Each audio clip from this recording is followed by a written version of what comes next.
Hello friends, स्वागत है आपका एक बार फिर से आपके अपने लीगल चैनल सोच पर प्रहार में। मैं हूं एडवोकेट सनी शर्मा। और दोस्तों, आज की इस वीडियो में मैं आपको एक बहुत इंपॉर्टेंट चीज़ बताने वाला हूं। देखिए, हमेशा से मैं आपको इस चीज़ के बारे में समझाता आया। आज एक लेटेस्ट जजमेंट आपके सामने रख रहा हूं, जो भी हाल ही में 12 जुलाई 2023 को आया था। देखिए, लिटिगेशन के अंतर्गत हमें क्या करना है, इसके साथ साथ ये भी बहुत जरूरी है कि हमें क्या नहीं करना है। यानी अपने प्रिकॉशंस रखने भी बहुत जरूरी है। यहां अगर आपने प्रिकॉशंस नहीं रखे ना भाई, तो आप कह नहीं सकते आपका 2 साल खराब होगा, 5 साल या फिर 10 साल। और इस बात पर मैंने बहुत कुछ समझाया, लेकिन उसके बाद भी लोग बहुत सारी गलतियां करते हैं। अभी कल मेरे पास एक मामला आया था जो कि डीवी का मामला था, और पति ने अपनी तरफ से डिस्चार्ज फाइल कराया। पहले तो प्रॉब्लम यह आती है कि कोई डिस्चार्ज फाइल करने कोई रेडी नहीं होता। बहुत सारे ऐसे कॉल्स आते, हम डिस्चार्ज फाइल करना चाहते हैं लेकिन हमें सब मना कर रहे हैं कि डिस्चार्ज तो इसमें फाइल ही नहीं होगा। अब उस मामले में क्या था, डिस्चार्ज ऑलरेडी फाइल था और सामने वाला जो क्लाइंट था वो उससे संतुष्ट नहीं था।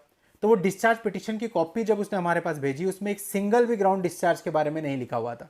उसकी कहानी मेंशन कर रखी थी। अब आप सोचिए, क्या उसमें रिलीफ मिलेगा? वो तो बस ये हो गया कि सामने वाला जिद कर रहा है कि डिस्चार्ज डालना है तो डाल दिया, लेकिन एक सिंगल ग्राउंड भी डिस्चार्ज का नहीं था। सोचिए उन कागजों के आधार पर कैसे आपको रिलीफ मिल सकता है। और हमेशा से मैं बोलता आया हूं कि आपके कागज अगर स्ट्रांग नहीं है तो जो मर्जी वो कर लो, आपको रिलीफ नहीं मिलने वाला। चाहे 5 साल मुकदमा लड़ लो, चाहे 10 साल मुकदमा लड़ लो, पूरा मुकदमा कागजों के आधार पर चलता है। और जो आपकी ड्राफ्टिंग्स होती हैं, लोग बड़ी जल्दबाजी में, सर मुझे तो आज ही फाइल करना है, मुझे तो कल ही फाइल करना है, बेतुकी ड्राफ्टिंग्स फाइल कर देते हैं। और उससे होता क्या है कि आगे जाके आपका रिजेक्शन हो जाता है, केस रिजेक्ट हो जाता है, डिसमिस हो जाता है। अभी जो मामला मैं बताने वाला हूं, यह भी ऐसा ही मामला है जब पति ने सालों मेहनत करी और उसकी सारी मेहनत कुछ पॉइंट्स के बेसिस पे खराब हो गई। वो पॉइंट्स क्या थे, वो ध्यान से समझ लीजिए ताकि आप ये मिस्टेक ना कर दें। देखिए, यहां पर जो पति था उसने अपनी तरफ से एक डाइवोर्स की पिटीशन फाइल करी थी।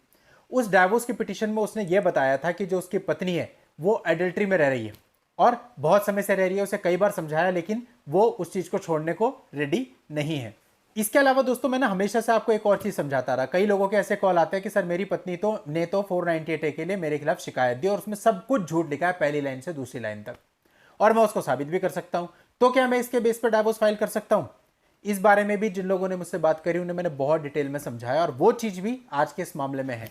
तो जैसे मैंने आपको बताया कि पति ने एक तो ये बात बोली कि भाई वो एडल्ट्री में है और इस चीज को छोड़ना नहीं चाहती, मैंने कई बार रिक्वेस्ट कर लिया। आगे पति ने बताया कि उसने लव एंड अफेक्शन में उसके नाम से एक प्रॉपर्टी खरीदी, लोन लेकर के उस पर मकान बनाया और अब वो उस पर अपना अधिकार जता रही है और इंजंक्शन का सूट भी फाइल्ड है। अब पत्नी ने इसके आरोप में कहा कि भाई जो एडल्ट्री के बात ये कह रहा है वो पूरे तरीके से झूठी है, ऐसा कभी भी कुछ भी नहीं रहा है। रही संपत्ति की बात, तो उसने अपने पैसे से वो संपत्ति खरीदी है, उस पर जो इमारत बनी है वो भी उसने खुद के लोन से वो इमारत बनाई है। और साथ ही उसने ये भी बताया कि जो पति है उसने दूसरी शादी कर ली है और 2001 से ही वो एडल्ट्री में रह रहा है और तब से ही उसने कोई मेंटेनेंस भी नहीं दिया है और उसे और उसके नाबालिग बेटे को छोड़ दिया है। अब दोस्तों, कोर्ट ने जब पूरे मामले को देखा तो कोर्ट ने कहा कि भाई देखो, मामले को देखने पे ऐसा लगता है कि पत्नी ने पति को नहीं छोड़ा है बल्कि पति ने पत्नी को छोड़ा है। अब हालांकि पति पर एडल्ट्री के जो आरोप लगाए गए उसका कोई सबूत नहीं है, लेकिन उसने दूसरी शादी की, ऐसे कुछ सबूत मौजूद हैं। और साथ ही कोर्ट ने यह भी कहा कि उसने परित्याग के बेस पर, डिजर्शन के बेस पर यह याचिका दायर की है, लेकिन यहां पर कोई भी परित्याग नहीं है। और दूसरा, उसने ये कहा है कि पत्नी ने उसके साथ मानसिक क्रूरता की है क्योंकि उसने उसकी कंप्लेंट की है, तो पति के खिलाफ कोई आपराधिक कार्रवाई करना, आपराधिक शिकायत देना किसी भी प्रकार की मानसिक क्रूरता नहीं है। यही मैं आपको समझाता रहा हूं कि भाई देखो, ऐसा है कि अगर उसने कोई शिकायत करी, वो तो केवल उसका वर्जन है, उसको आप क्रूरता नहीं कह सकते क्योंकि आपको पता है वो झूठा है। कोर्ट क्यों मान लेगी प्राइमा फेसिया कि वो सब झूठा है? सच्चा भी तो हो सकता है कोर्ट के नजरिए से, आप सोचिए। तो यानी कि जो कंप्लेंट आपकी दी गई है, डीवी का केस आप पे फाइल हुआ या 125 का केस आप पे फाइल हुआ और उसमें कुछ तथ्य ऐसे लिखे गए हैं जो आपके अनुसार झूठे हैं, तो केवल उनके आधार पर, उन्हीं को आधार बना के कि इसने इतना तारीख को ये 125 का केस डाला, इसमें सब झूठ लिखा और इसी को आप क्रूरता दिखाकर डाइवोर्स डालते हो, तो ये आपकी गलती है। इस तरह से क्रूरता नहीं चलेगी। अब वही बात आती है कि ड्राफ्टिंग में आप किन चीजों को कैसे लेते हो, क्रूरताओं की किन घटनाओं को लेते हो।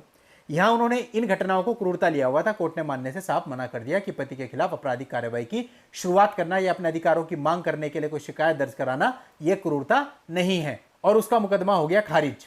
अब गया वो अपील में डिस्ट्रिक्ट कोर्ट में, वहां पे उसकी अपील अलाउ हो गई। अब जो पत्नी थी वो आई थी हाई कोर्ट में। अब हाई कोर्ट ने पूरे मामले को देखा और हाई कोर्ट ने पूरे मामले को देखते हुए कहा कि पति ने स्वयं ही घर छोड़ा है, पत्नी ने नहीं छोड़ा, स्वयं उसने घर छोड़ा और फिर जाकर के दूसरी शादी कर ली। अब हालांकि यहाँ पर जो पत्नी थी उसने पति के खिलाफ बाइगेमी का भी केस किया था, जिसमें पति बरी हो गया था, लेकिन कोर्ट ने माना केवल आपराधिक कार्रवाई से बरी हो जाना आपके ऊपर क्रूरता नहीं माना जा सकता। हालांकि मेरे हिसाब से तो ये बहुत बड़ी क्रूरता है इन माई ओपिनियन, क्योंकि एक केस पूरा ट्रायल चलाना और बाद में वो झूठा साबित हो जाना, ये भी क्रूरता नहीं होगी तो क्या क्रूरता होगा। बट एनीवे, यहाँ पे कोर्ट ने माना कि इससे साबित नहीं होता है कि ये मानसिक क्रूरता है।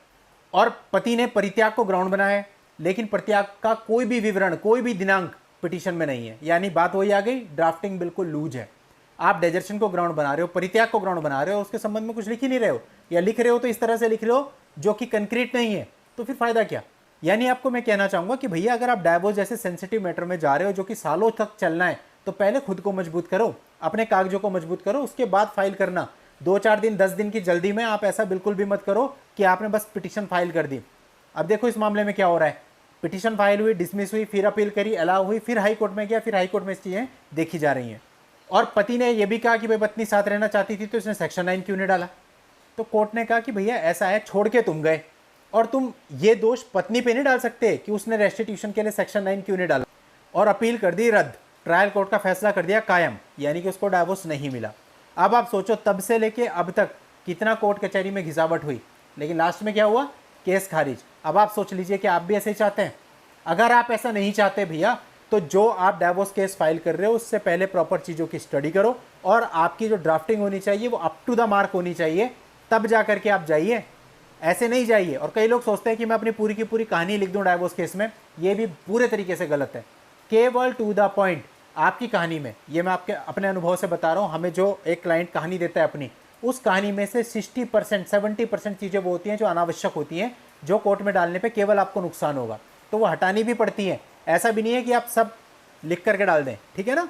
तो यानी आपकी प्रेजेंटेशन कैसी होनी चाहिए, जो ग्राउंड्स आप लेके आ रहे हो उनकी कौन सी घटनाएं रखनी चाहिए जो उन ग्राउंड्स को क्लियरली प्रूव करती हो, ये सब चीज़ें मैटर करती हैं।